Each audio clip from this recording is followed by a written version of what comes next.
Everyone. Yeah, welcome to chapter 6 of our book review, The Five Love Languages of Teenagers.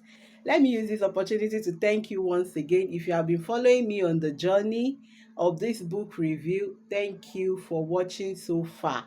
We still have a long way to go, so you have to stay tuned to this page to watch the remaining review on the remaining chapters. Now, we all want to love our children. We all want them to feel our love. But when we administer it in the wrong way, then they don't feel the love. What fits child A does not fit child B. Not all sizes fit all. A child A's love language may be words of affirmation. The one for child B may be acts of service. So today we'll be looking at acts of service. Parenting itself is an act of service. Remember when these children were small, when you had to wake up in the night to clean for them, to feed them, to fix their diaper, and so many other things that we do for them. So that is to tell us that parenting is an act of service. So if you are not ready for an act of service, then there is no point giving birth to a child that you will not show love. In the book in chapter 6 of the five love languages of teenagers, Gary Chapman started with a boy who was reminiscing on what he went through when he was with his parents. He was so happy remembering having those memories, how his parents really loved him, how they cared for him when he was a teenager. He was 24 years old as at the time he wrote that book, and he was even planning to get married at that age. So let's remember that these are the memories that will live with our children for life when they become that young adults. These are the memories that will live with them. So we need to render acts of service to them, not just as a parental duty, according to Gary Chapman, but as a way of showing love. Yes, part of it is you are showing your parental duty, but what should occupy your mind most when you are administering this duty is that you love your children. You are showing that, especially children whose love languages are acts of service. And acts of service should not be done as a matter of manipulating a child. You cannot say, oh, if you want me to carry you to the school or for an activity, you must do this, you must do that. No, acts of service must not be in exchange of their loyalty to you. It must not be. That means you are not showing love. You are manipulating, and that is parenting modification. So you don't need to exchange service for service just because you want your child to do this. You are now offering that I'm going to do this for you if you can do this. No, if you want to reward a child, that should be different from from you saying that, oh, I'm rendering acts of service to this child as an act of love. Another thing is we must not allow our teenagers to manipulate us, because when they see that whenever mommy wants something, she will promise this, then when they want something from you, then they will start promising, mommy, I'm going to do this if you can do this for me. So let it come as something natural. You want to help your child to do their assignments, let it come as something natural.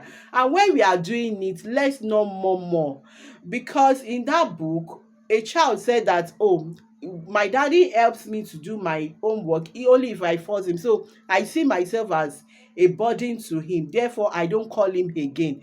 So we must do it with all cheerfulness. If you cannot do it at that time, if you know that you are stressing yourself at that time, then you should tell the child that, please come back, I'm going to help you to do this, rather than making the child feel that you are a burden to me, you are just disturbing me unnecessarily. So we need to have all that in mind. And also remember that as soon as your child clocks 13, the way you administer this act of service now becomes different. At that time, you are not changing diaper again, you are not feeding them, you are not doing all those things you used to do when they were small. So you must learn the new dialect of administering that act of service to them. Like I said, the dialect by which you now administer acts of service in teenage years is different from how you have been administering it when your children were small. And one of it is by teaching them skills, teaching them how to do it. You are doing your teenager a disservice if you are doing everything for them. You need to teach them. It's even easier for us to do these things on our own than to create time to teach them. Like, for example, now you want to teach a teenager how to wash a car, or how to cook, or how to do all these things. It will take you lesser minutes or hours for you to achieve it on your own than teaching them step by step. So we need to prepare their mind to it, that I love you so much that I want to equip you with skills that will help you to be independent, so that by the time you leave my house, you can do things on your own. E.g., he mentioned Patrick. Patrick's mother called him and told him that I've been doing all these things for you, but now I want you to start doing it on your own. And these are the things I want to teach you. She made a list of those things she was going to teach Patrick, and also told Patrick to even add his own. What are the other things that you think that I should teach? I should also teach you. In that way, both of them agreed, and there are no surprises of, oh, you just wake up this morning, I'm going to teach you this. You understand. So both of them already know. So sometimes these children will do it well, sometimes they will not do it well. At times you may have to do it together with them till they are perfect about it. However, if they are able to make effort, we need to praise their effort also. We need to praise their effort. Also, love is reciprocal.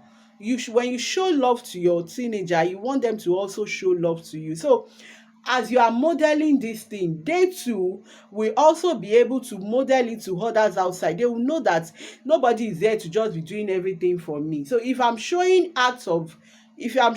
love to somebody through acts of service, I have to do things for that person. I have to show that person how to also do it. And these are the things that they will grow with. He talked about it will be so disastrous for a couple not to be able to do without having maybe a maid at home. They are not able to do anything on their own. They cannot scrub, they cannot do anything, just because they were not taught.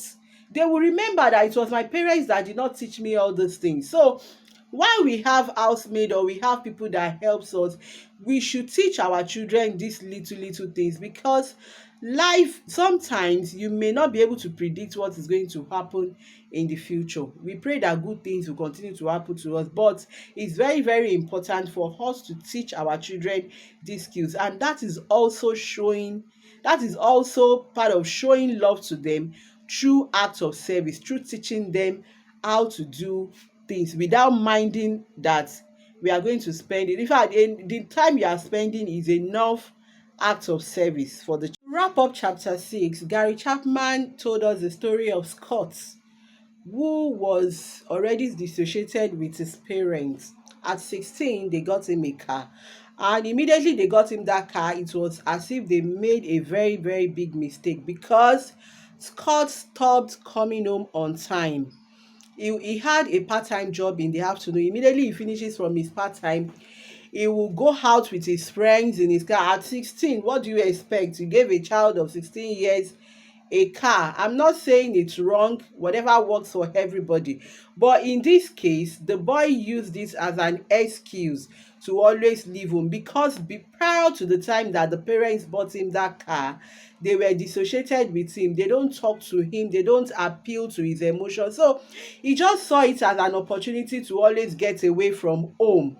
And he had already, they'd already served him fine twice for traffic disqualification, stuff like that about traffic. When the parents got it up to here, they were already tired.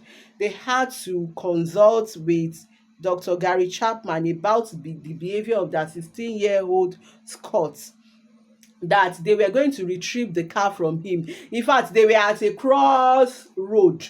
They don't know what to do. Then Scott went to see Dr. Gary Chapman, and he explained to him that despite the fact that he was his parents' only child, they don't have time for him. Immediately he comes out from school, he does his own work. The mother and the father, they were career people. So when the father comes home, he just sits down to watch the TV. The mother sometimes will order for food. There was a time he told his mom to teach him how to cook. The mom never had time. He told his father to teach him how to water sky. The father never had the time. So they did not create time to appeal to his emotions, and the boy was tired. So immediately they got him that car, he saw it as an opportunity for him to go and express himself outside. So when he said all these things to Gary Chapman, he had to call his parents and told them this is the issue with your child. Then the parents understood and they started trying to make efforts to appeal to his emotions, to get closer to him. But all his responses was like, it's too late. It's too late for that. Not until after a year, before they started getting a significant, improvement in the behavior of the child. And the child now was involved in a ghastly motor accident. So Gary Chapman came in again, and from his hospital bed, they started building a good relationship with him, up to the extent that when he went to college, they still maintained that good relationship with him. His father started teaching him a lot of things. His mother was there, everybody was there. So he was now, as at the time he wrote that book, he was already married, and he was also expressing the act of love to his children. So at the end of the book, he will always talk about what teenagers says. So what some teenagers express was that they know that their children, their parents love them because they normally express acts of service to them. They help them with things when they cannot do it. They help them with it. They do this, they do for this. So they really appreciated their parents. So what are the things that we can do to express this act of service? I've said it when I was talking about the dialect, to administer it when your child becomes a teenager. Part of it is by teaching them things, teaching them how to, and making them see reasons they need to learn all those things so that it will help them in life, and they can also express acts of service to others. You can map out things that you'll be doing together, or things like Patrick's mother did, and Patrick was very, very receptive. Sometimes you can help them fix things when they are running late. That is not to say that you should always bail them out. Sometimes you allow them to face the consequences of their actions, especially if there are things that they intentionally did. But at times we also have to show empathy. We also have to help them with some of these things, teach them skills, take them how to go and see things, and let them, the major thing is for you to administer this gift of love, which is acts of service, especially if your teenager is a teenager whose love language is acts of service. So that will be the end of chapter 6. See you soon when we'll be reviewing chapter 7. Thank you so much for being with me on this. See you soon.